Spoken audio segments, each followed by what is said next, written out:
Guys,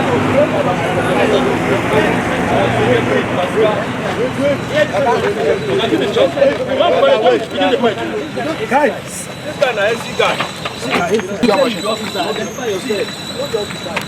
You no get it.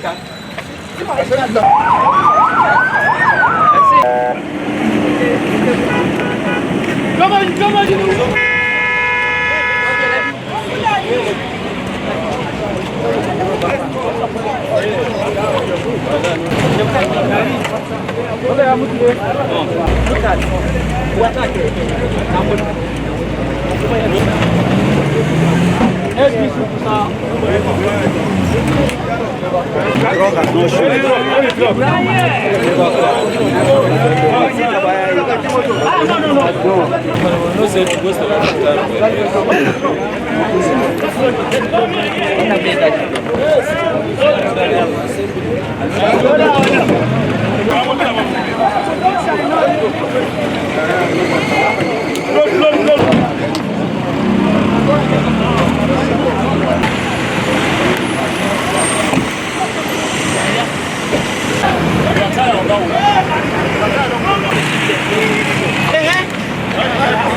Lot of cry of residents of FCT, especially those that live around Godab, around Idu Karimo axis. They've been complaining about the nefarious activity of these commercial motorcyclists who are not even meant to operate within those axes, because the ban on commercial motorcycle operation within the FCC still subsists. But they've been operating there, disobeying the traffic regulation, and also acts of criminalities have been involved. A lot of people have been attacked, especially in the night time. The operation is not just a day operation. We do it both day and night to ensuring that we support the effort of other security agencies that have been getting rid of criminal activities within the FCT. So how many motorbikes have you been able to pick today from your estimation? Yes, the DRST team is going to talk on that number. Okay, now there are insinuations not too long ago. The Honorable Minister of the FCT, Barrister Wike, gave out some motorbikes for security men at the grassroots level to do their job. And people are saying that it is this bike that you have seized that you are converting to use for that. What would you say about that? No, that is misconception from those who refuse to make inquiry on the true picture of things.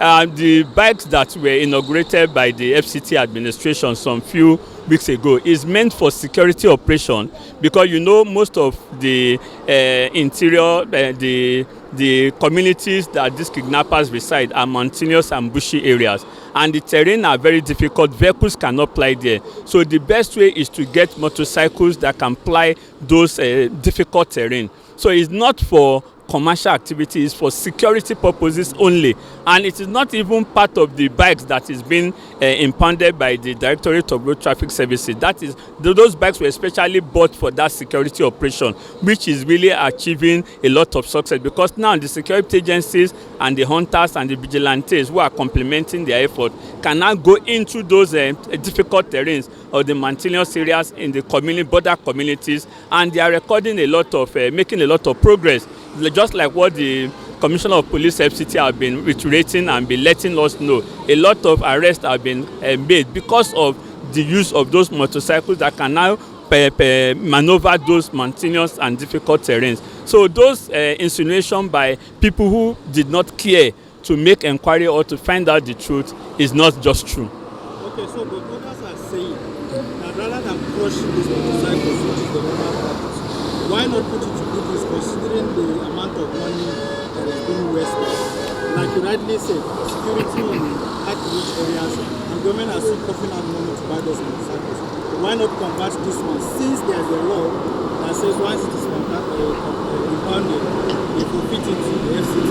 So why not the FCT put it to good use by giving it out to the No, if you do that, people will misconstrue that concept. They will think even the enforcement personnel too are benefiting from it. And you should remember the DRST does not just crush. They also obtain a crushing order from the court. So when we encourage that, people will misconstrue that. So it's better for you to do your work plainly in the way that the court has given approval for the crushing, and it should be done.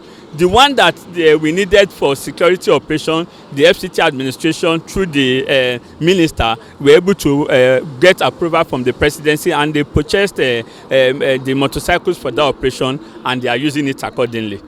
Okay, what level of support are you getting from residents of the FCT to make sure that your job is easy? Are they supporting you or they are abusing you? Yes, like we said, the operation we have been carrying out is because of the complaints from the residents of FCT. If they have not been complaining, we will not even be doing some certain things, because now we get more feedbacks from the residents of FCT. They now use the FCT call center and even the police hotline to bring out to make their complaints known, and they are really supporting the effort of the FCT administration. They are very, very happy. Thank you very much. Okay, another opportunity to rid the FCT of miscreants again. What is driving you actually? Why is the DROTS not tired of cleaning the FCT?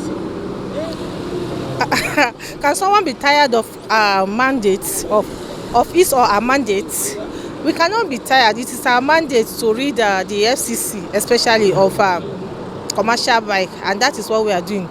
As long as they continue coming, they continue violating the rules and the laws of traffic and transportation in FCT, we will continue picking them up. They are very much among. They are the FCC phase 2. They are among where Okadas. In fact, the Idu, Naseni, and EFCC area was. We have a letter from the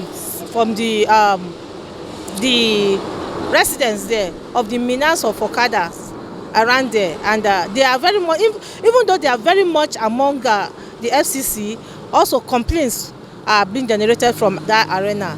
And that is the reason why we first of all visited that place for cleanup. Are there other plans apart from crushing? You are crushing and these Okada men are still coming. Are there other punitive measures that the DROTS is considering going forward to make sure that we stop these Okada men defacing the city? For now, I can't speak on that until it has been approved. There are, but we are not going to speak on it on here right now until it has been approved. Then we will go into action. Okada is being banned. Vehicles are not being banned in the city, and if they can commit violations and they are given such fines, and they can still come back, a vehicle can commit the same offense 3 times in a week. So how much more Okada? The fine doesn't work again. It is we are even looking at a stiffer punitive measures to make sure that we rid Okada of we rid the city of Okada's menace. We know what they are doing. You can't go out by 6 o'clock. I was speaking with somebody yesterday. I'm coming for my goods by 7 o'clock. He said they must have closed. I said why? He said by 6 o'clock I can't pass this street because Okada will snatch my phones. So we know what they are doing. So we will not be tired of getting rid of them from the FCC. So how many have we abandoned today, and what will happen to them? Are they going to be crushed as usual? Yes, they will be crushed as usual. The dates for the crushing and the approval for the crushing